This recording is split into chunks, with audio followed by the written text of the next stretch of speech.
Apocalipse capítulo 1, versículo 9.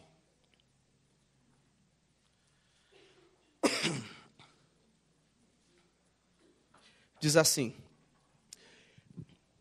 Eu, João, irmão vosso e companheiro na tribulação, no reino e na presença, em Jesus, achei-me na ilha chamada Patmos, por causa da palavra de Deus e do testemunho de Jesus. Achei-me em espírito no dia do Senhor, e ouvi por detrás de mim grande voz, como de trombeta, dizendo: O que vês, escreve em livro e manda às 7 igrejas: Éfeso, Esmirna, Pérgamo, Tiatira, Sardes, Filadélfia e Laodiceia. O que vês, escreve em um livro e manda às 7 igrejas. Amém. Pai, a tua palavra é lida e nós vamos meditar, Senhor, nela, em todo esse trecho, Senhor, do capítulo 1. Eu te peço, Senhor, que por meio da minha vida e por sua bondade, o Senhor fale conosco, Senhor.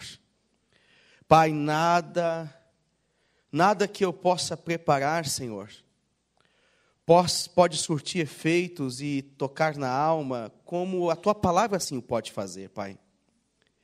Em nome de Jesus, fala conosco, Senhor. Em nome de Jesus, toca nos nossos corações por meio da tua palavra. Deus, renova a esperança em nós, restaura os nossos corações, Senhor, alegra-nos, Pai. Em nome de Jesus, Pai, que a sua palavra seja consolo nessa noite, Senhor. A tua palavra venha, ó Deus, tratar, Senhor, naquilo que precisamos ser tratados, Pai. Em nome de Jesus. Essa é a minha oração. Amém. Meus irmãos, a sociedade em geral, ela vive muitas angústias. E quando nós ampliamos e falamos da sociedade, nós podemos pensar em muitos problemas que hoje o ser humano vive em todas as esferas. Mas o fato é que nós que estamos inseridos nesta sociedade, também vivemos ou estamos passando por períodos ou tempo de sofrimento. Nós, aqui nessa noite, que entramos por estas portas e é a porta da esperança para alguns, de certa forma, estamos passando ou vivendo momentos difíceis. Nós vivemos em um tempo em que a nossa situação política, por exemplo, passa por uma das piores ou maiores crises vistas e reveladas. Passamos por um período, por um momento de crise social, desemprego, em que os noticiários dizem que são 12 milhões de desempregados. Isso é o que dizem, porque não perguntaram para alguns que estão aqui. Talvez esse número aumentaria muito mais. Nós estamos vivendo e vendo grandes crises sendo instauradas no seio da família,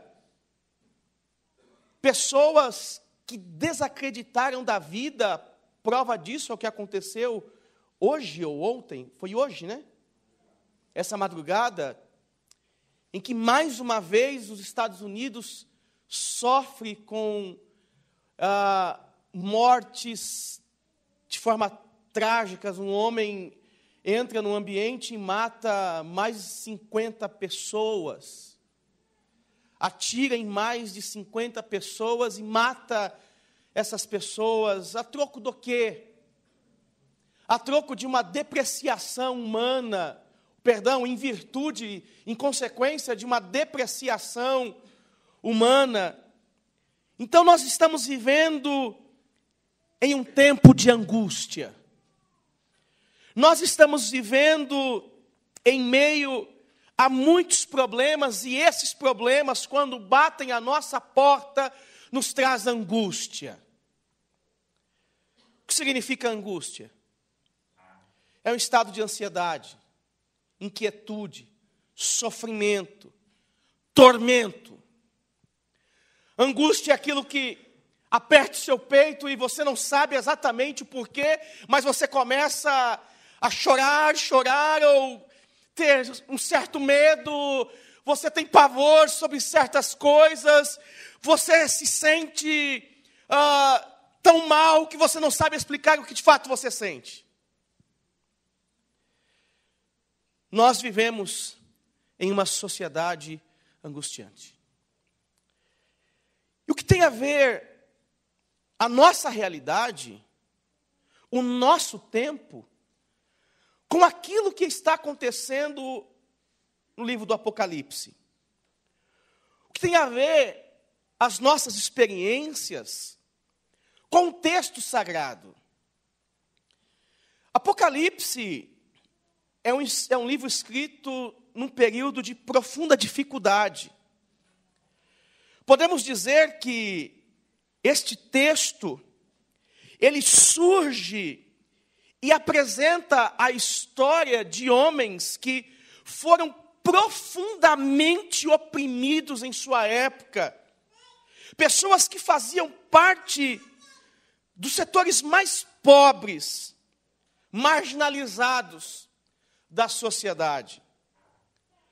Só que o maior problema que estes homens enfrentavam, talvez você pense, a perseguição. Eles foram perseguidos.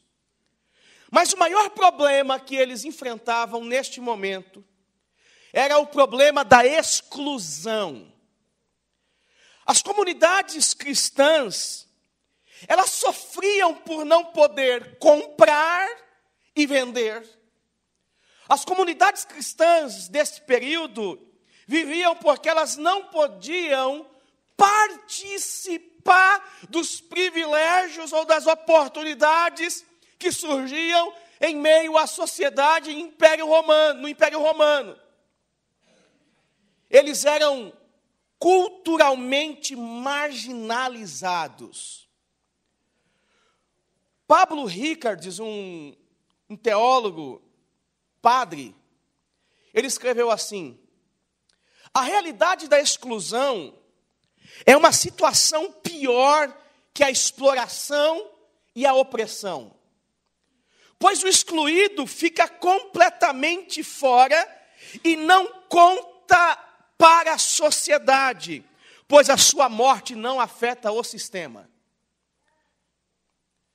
O excluído, ele, de fato, deixa de existir para os homens. E me parece, então, que, nesse texto, João, que está preso em Pátimos, excluído da sociedade, preso, trabalhando de sol a sol, 7 dias por semana.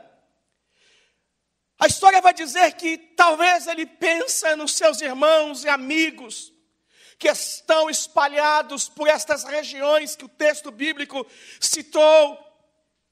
E nesta reflexão, nesta memória que ele tem a respeito dos seus irmãos,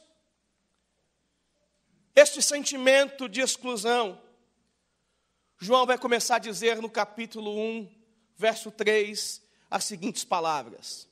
Capítulo 1, versículo 3. Bem-aventurados aqueles que leem e aqueles que ouvem as palavras da profecia e guardam as coisas nela escritas, pois o tempo está próximo.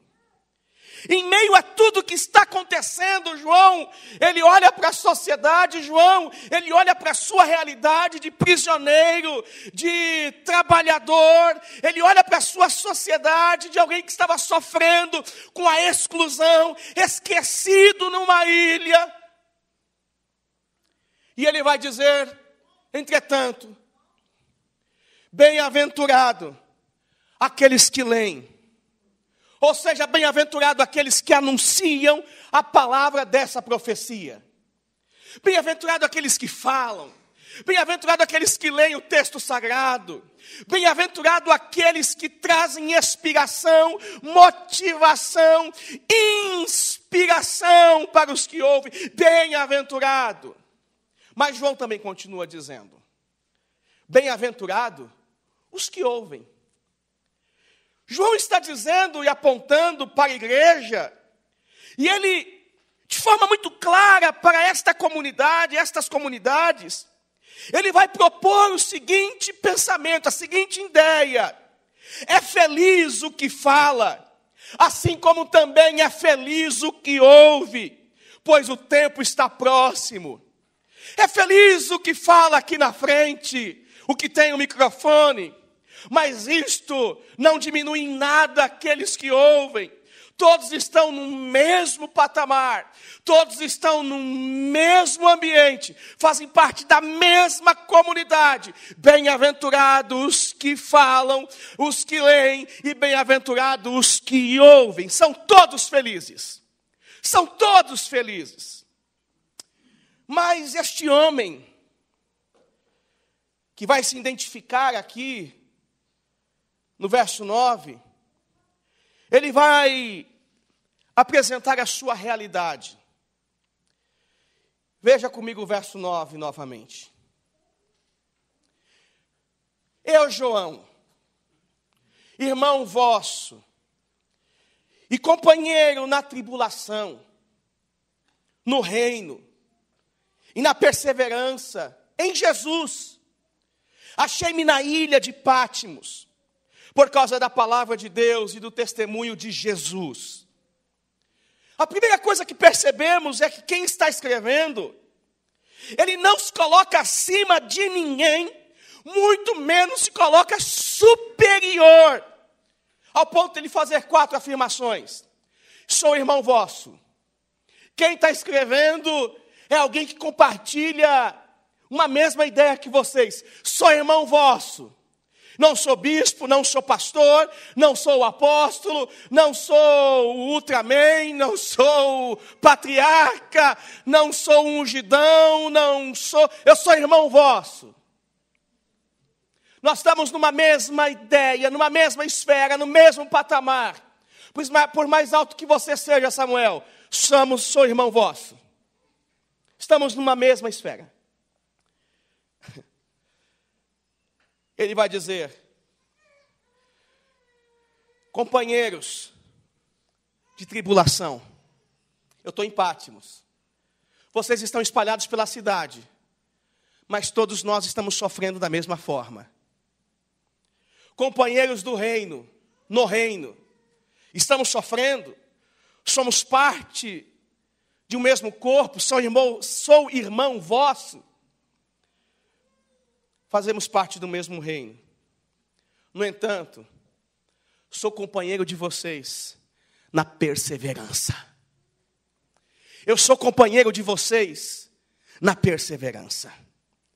Então, para estes que estão sofrendo, João está apontando e dizendo: olha, eu sei exatamente o que vocês estão passando, porque eu sofro enquanto estou aqui em Pátimos trabalhando. Eu sou condenado, eu estou exilado, eu sofro como vocês. A minha vida também é angustiante. E por sofrer, João vai escrever aquilo que o Senhor lhe mostrará, lhe falará. Do verso 10 ao verso 11 ele vai dizer: achei-me em espírito no dia do Senhor e ouvi por detrás de mim grande voz como de trombeta dizendo: o que vês, escreve e manda às 7 igrejas: Éfeso, Esmirna, Pérgamo, Tiatira, Sardes, Filadélfia e Laodiceia. Que palavras são essas? Como elas surgem no coração deste homem? Quem é que está falando a João na ilha de Pátimos? Quem é esse que se apresenta a este homem, e por meio do texto sagrado também se apresentará a todos da igreja que estão sendo consumidos pelo sofrimento, pela exclusão e pela perseguição. Quem é este? João vai continuar dizendo no verso 12, em diante do capítulo 1. Voltei-me para ver quem falava comigo. E voltando, vi 7 candeeiros de ouro. E no meio dos candeeiros, um semelhante a filho de homem, com vestes talares e cingido à altura do peito, com uma cinta de ouro. A sua cabeça e cabelos eram brancos como a alva lã, como neve. Os olhos como chama de fogo, os pés semelhante ao bronze polido, como que refinado numa fornalha, e a voz como de muitas águas. Tinha na mão direita 7 estrelas, e da boca saíam-lhe uma afiada espada de 2 gumes. O seu rosto brilhava como o sol na sua força, e quando vi, caí aos seus pés como morto. Porém ele pôs sobre mim a mão direita, dizendo: não temas, eu sou o primeiro e o último, aquele que vive. Estive morto, mas eis que estou vivo pelos séculos dos séculos, e tenho as chaves da morte e do inferno em minhas mãos. João está dizendo que é o Filho do Homem. João está descrevendo quem é o Filho do Homem. É aquele que se revela aos crentes em meio ao sofrimento. Perceba que esta revelação de Cristo, ela surge em meio ao sofrimento, em meio a um período, um tempo de angústia. Só que nesse texto nós temos um detalhe que você leu no versículo 13, que o texto vai dizer que este que é o Filho do homem é aquele que está no meio dos candeeiros. É assim que está no seu versículo 13 da Bíblia aí? O Filho do homem está no meio dos 7 candeeiros. Vamos entender quem são esses 7 candeeiros. O verso 20 explica quem são os 7 candeeiros. Vamos ler lá, por favor. Quanto ao mistério das 7 estrelas que viste na minha mão direita, e aos 7 candeeiros de ouro, as 7 estrelas são os anjos das 7 igrejas. E os 7 candeeiros são as 7 igrejas. Que igrejas que são essas? As que foram mencionadas há pouco. Correto, sim ou não? Amém. São as 7 igrejas. Mas, meus irmãos, nós temos que prestar atenção aqui, nesse detalhe que João está nos fornecendo, porque eu estou desde o início dizendo que esse texto surge em meio ao sofrimento. Esse texto ele acontece em meio a um período de profunda angústia. Angústia da parte de quem está recebendo o texto, do próprio João, e angústia também da parte daqueles que vão ler o texto, as 7 igrejas, porque todos estão sofrendo, todos estão passando por problema. Então isso me leva a pensar que aqui é uma comunidade de sofredores. E isso fazia total sentido acontecer na história desses crentes, porque é uma repetição do que aconteceu no passado. Eu vou convidar você agora a ler o texto lá no Êxodo comigo. Vamos retroceder algumas semanas, algumas centenas, milhares de semanas. Vamos retornar ao capítulo 33 do livro do Êxodo.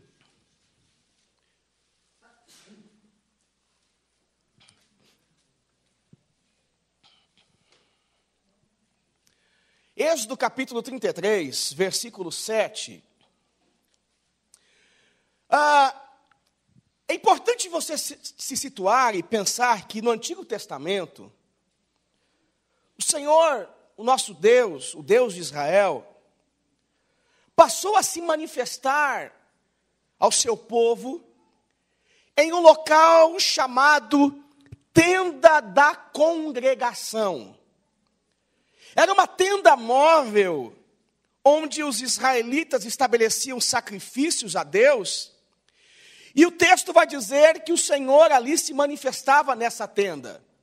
Os homens saem do Egito, estão presos, e nessa libertação, eles vão agora passar a cultuar ao Senhor. E o local de culto em que Deus vai se revelar é a tenda da congregação. Depois é o tabernáculo, que vai ser se estendido ao templo, onde Deus sempre falará com o homem em um ambiente específico. Veja o verso 7 do capítulo 33. Ora, Moisés costumava tomar a tenda e armá-la para si, fora, bem longe do arraial, e lhe chamava a tenda da congregação. Todo aquele que buscava o Senhor saía à tenda da congregação que estava fora do arraial. E quando Moisés saía para a tenda fora, todo o povo se erguia, cada um em pé, à porta da sua tenda, e olhavam pelas costas até entrar ele na tenda. Ele quem? Moisés. E uma vez dentro, Moisés, da tenda, descia a coluna de nuvem e punha-se à porta da tenda, e o Senhor falava com... Aonde o povo está? Aonde o povo está nesse momento? Pode falar, gente. Fora. Vamos fazer um discipuladão aqui. Aonde o povo está? Fora. Quem está dentro? Moisés. O Senhor está falando com quem? Moisés. A coluna de fogo desceu onde Moisés estava. Verso 9. E uma vez dentro Moisés da tenda, descia a coluna de nuvem e punha-se à porta da tenda, e o Senhor falava com Moisés. E todo o povo via a coluna de nuvem que se detinha à porta da tenda. E todo o povo se lamentava, e cada um, à porta de sua tenda, adorava ao Senhor. Falava o Senhor com Moisés, face a face, como qualquer fala a seu amigo. Então voltava-se Moisés para o arraial. Porém o moço Josué, seu servidor, filho de Num, não se apartava da tenda. Perceba, meus irmãos, por favor, aqui, preste atenção nisso. O texto do Êxodo está dizendo que o Senhor, Ele se manifesta ao seu povo por meio de uma figura, por meio de um homem, por meio de um lugar, de um local. E onde quer que esse local fosse montado, ali Moisés entrava nesse local, o povo, à porta de sua tenda, de suas casas, eles ficavam aguardando a coluna de fogo, de descer, de nuvem descer, e Moisés recebia a revelação do Senhor. Moisés era visitado, e Moisés saía, revelando tudo o que o Senhor havia lhe dito para o povo. O texto está dizendo que quando isso acontecia, o povo ficava vendo. E quem estava dentro da tenda? Moisés. Moisés. Só que veja que essa relação de Deus com os homens também surge em meio ao sofrimento. Vamos voltar algumas semanas antes desse episódio também, milhares de semanas, ao capítulo 3, versículo 7, por favor.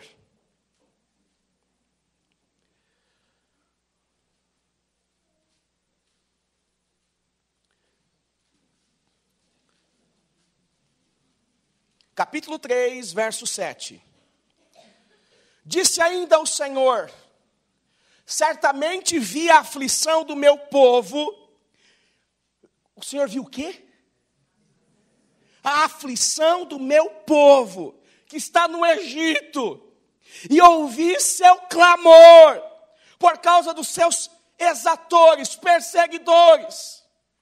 Conheço-lhe o sofrimento, por isso desci a fim de livrá-los das mãos dos egípcios, e para fazê-lo subir daquela terra a uma terra boa e ampla, terra que mana leite e mel, o lugar do cananeu, do eteu, do amorreu, do ferizeu, do heveu e do jebuseu.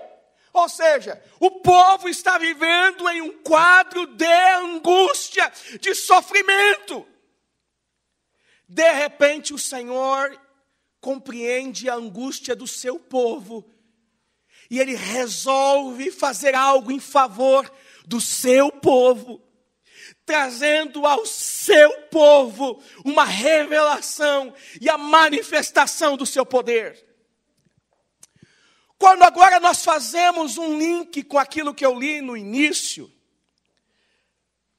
as 7 igrejas do Apocalipse compõem um cenário de angústia, de sofrimento, de dor, um cenário de medo, um cenário problemático de exclusão.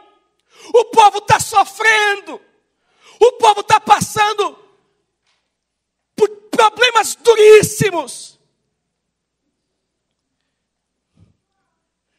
E João, que está em Pátimos, preso, ele vai dizer, verso 12 novamente, de Apocalipse capítulo 1. Voltei-me para ver quem falava comigo, e voltando vi 7 candeeiros de... Você está comigo? Ou você já foi arrebatado? Porque eu creio nisso, né? O Senhor está te visitando.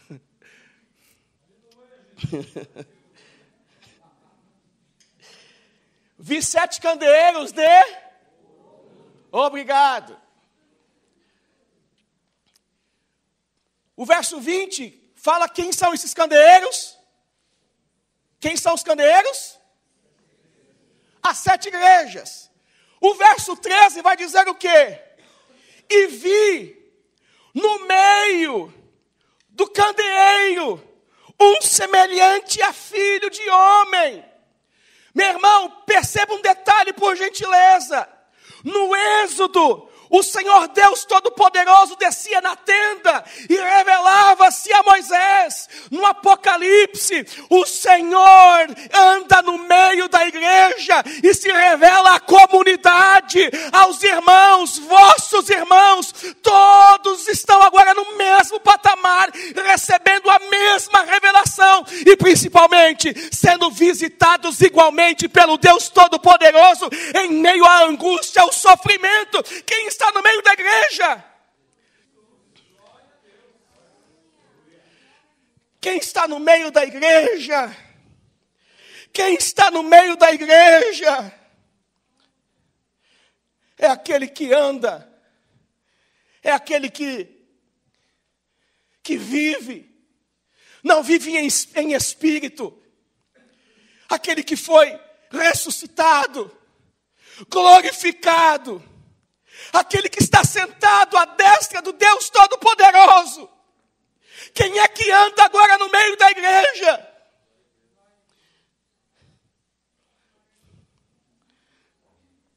Esse texto surge para dizer para os que vivem em angústia: tenho esperança. Porque no meio da igreja, o Cristo está se movendo. Tenho esperança. Porque no meio da igreja, o Cristo está se movendo. E aí você percebe que o texto vai dizer que aquele que caminha, não caminha na igreja de Tiatira, aquele que caminha, não caminha na igreja de Éfeso, de Esmirna, de Pérgamo, de Sardes, de Filadélfia. Aquele que caminha entre as igrejas, em todo lugar, onde quer que estejam. Está lá o Senhor, o Cristo, o Filho de homem, caminhando no meio da igreja, trazendo esperança, trazendo reflexão para eles mesmos, sofrendo o que estão sofrendo. Ei, acorde! Vocês têm uma coroa, vençam! Uma coroa está reservada para vocês ali na frente. Existe uma esperança. Tem sofrimento? Tem, eu estou em Patmos. Tem angústia? Tem. Tem perseguição? Tem exclusão? Tem. Mas ser fiel até a morte. Porque dar-te-ei a coroa da vida. Quem é esse que se move aqui nessa noite? Quem é esse que está no nosso meio? Quem é esse que está no nosso meio? Quem é esse? É aquele que com vestes talares e cingido à altura do peito, com uma cinta de ouro, e sua cabeça e cabelos que são brancos como alva lã, como neve. Esse é aquele com olhos como chama de fogo. Esse é aquele com pés semelhante ao bronze polido, como que refinado numa fornalha.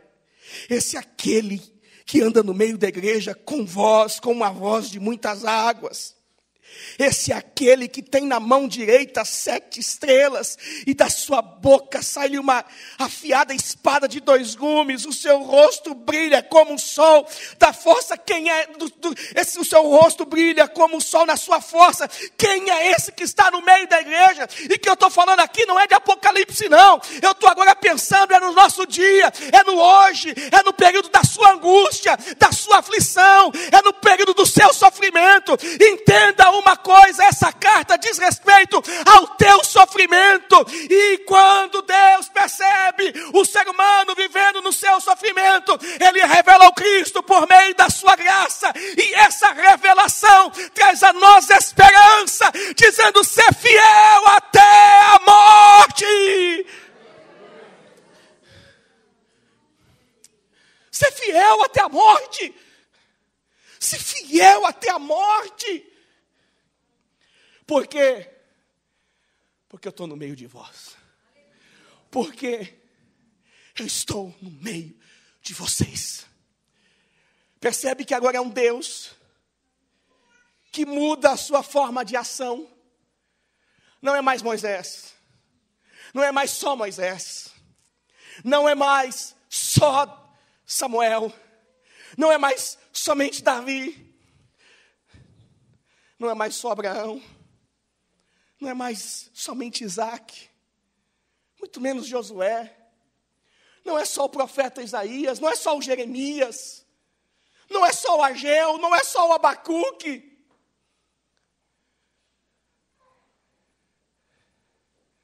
Agora o Senhor está no meio da comunidade, no meio da sua igreja. E no meio da sua igreja, Ele passeia. No meio da sua igreja, Ele passeia. Isso para nós, irmãos, é como se o João de Patmos, inspirado pelo Cristo, agora também nos dissesse: os tempos são difíceis mesmo, E eu sei o que é sofrimento. No entanto, bem-aventurados são vocês que ouvem dessa palavra. Bem-aventurados são vocês que ouvem dessa palavra. Porque é uma palavra que vem do nosso Cristo. Ele é a fiel testemunha. Ele é o primogênito dos mortos. Ele é o soberano dos reis da terra.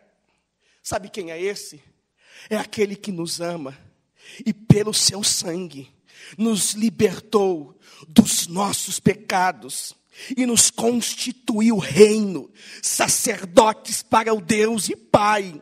A Ele a glória, o domínio pelos séculos dos séculos. Amém. Mas preste atenção. Eis que vem com as nuvens e todo olho verá, até quantos os transpassaram, e todas as tribos da terra se lamentarão sobre ele, certamente, amém.